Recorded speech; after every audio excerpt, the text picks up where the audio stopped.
Good morning, Dr. Said. Today we'll be doing a presentation on the ways that the Donald Trump presidency has impacted the Malaysian economy.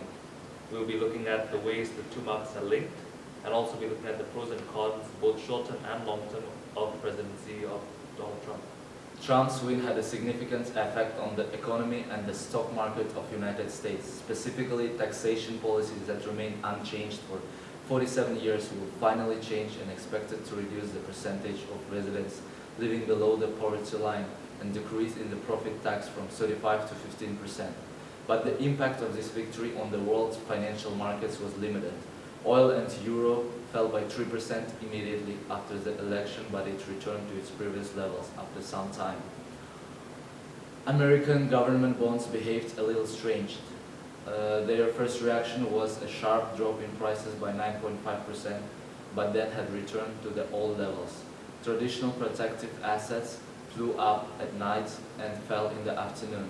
Gold has risen in price by 5%. However, afterwards, it returned to its previous levels. The Japanese yen fell by 5% and the Swiss franc by 3%. However, after some time, they had already compensated for their fall. Malaysia and the US trade on a day-to-day basis, with exports amounting to 80.23 billion ringgit as of 2016.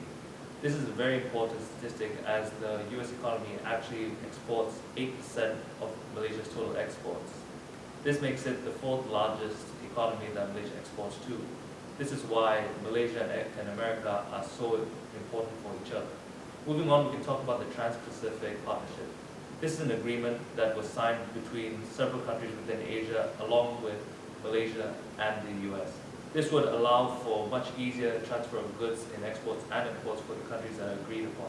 This was all signed off until the Donald Trump agreement, because Donald Trump decided that he didn't want anything to do with the TPS anymore, and he wanted to go forth in the principle that America should be great again and have a lot more homemade products which are made in America. As a result, all the exports are going to reduce because America's demand is going to go down.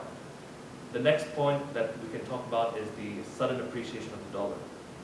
All the investors predicted that the dollar would fall, but for some reason it went up instead. This caused all the other currencies to drop in value, including the struggling Malaysian ringgit. This causes two results.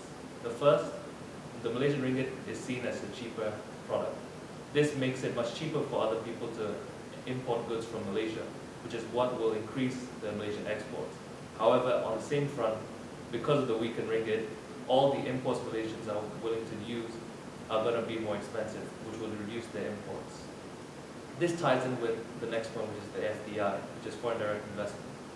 In 2016, there were 600 American companies in Malaysia that brought in about 14.4 billion US of foreign direct investment. Now that the Malaysian ringgit is seen as cheaper, you get more money out of the initial investment that you're going to make using the US dollar. As a result, the FDI is going to increase. This can be seen in the statistic. In 2017, for the first 3 months, we generated up to 17 billion ringgit in FDI. This is a much bigger increase compared to last year's 13 billion in the first 3 months. So, is the Malaysian economy dependent of the US? In a way, it is. But if you look at its imports, it only makes up 8% of the total exports. And Malaysia only imports about 16 billion ringgit worth of American products. So Malaysian import and exports are very diversified. So as much as the US can impact it, it will never impact it drastically enough to cause an imbalance in the Malaysian economy. On the 8th of November, the US dollar to Malaysian ringgit relationship was at a point of 4.2, and there was a sharp rise during the next few days. On the 14th of November, the indicator showed the close price at 4.4, 2 weeks later 4.46. The dollar was fluctuating with levels last seen in 1997 during the Asian financial crisis. The next point is Trans-Pacific Partnership. It was a 12-nation trade agreement representing 40% of the world's GDP, with 28 trillion US dollars, making it 20% of the global trade. With the leave of US from TPP, trade volume of particular physical goods between Malaysia and US decreased. Despite that, the trade volume in terms of USD increased. This can be explained by high tariff rates. On the other hand, it also allows Malaysia to change its vector and trade more actively in regional comprehensive economic partnership.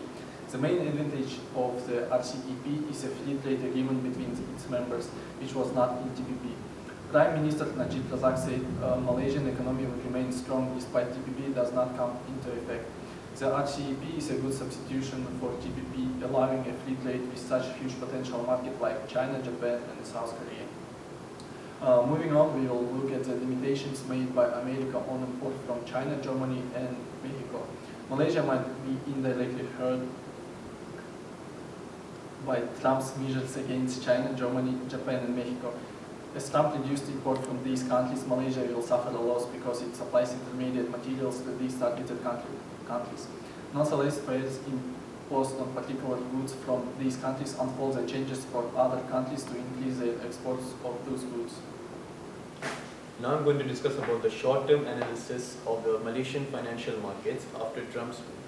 So one of the factors is that the Malaysian ringgit has gotten weaker as compared to the US dollar, since the investors have lost confidence in the Malaysian markets and the global uncertainty.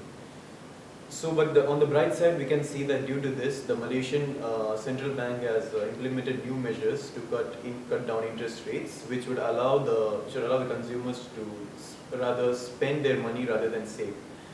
Another factor is that after Trump's win, he has announced that he would remove the TPP, which is the Trans-Pacific Partnership, which was a major boon for the Malaysian economy. Since the removal of the TPP, it would allow the foreign goods to be more expensive, causing the Malaysian economy to have a hit. But on the bright side, we can see that it will be an advantage for the local producers who will face less competition, as the local goods will be as cheaper compared to the foreign goods.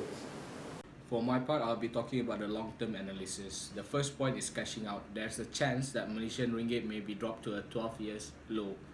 The second point that I will discuss is the foreign policy.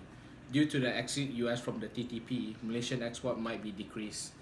However, it does not mean that the US will not trade with countries in TTP, as Trump will conduct a bilateral agreement with those countries. Finally, the last point for my part is the year on Malaysian bond market. In 2016, the bond market ended up with a negative note, in which Malaysia is facing one of the worst flop in Asia for its higher yields against its peer due to Trump presidency. However, in recent months, Malaysian market shows a recovery in crude oil, which helps stabilize the losses.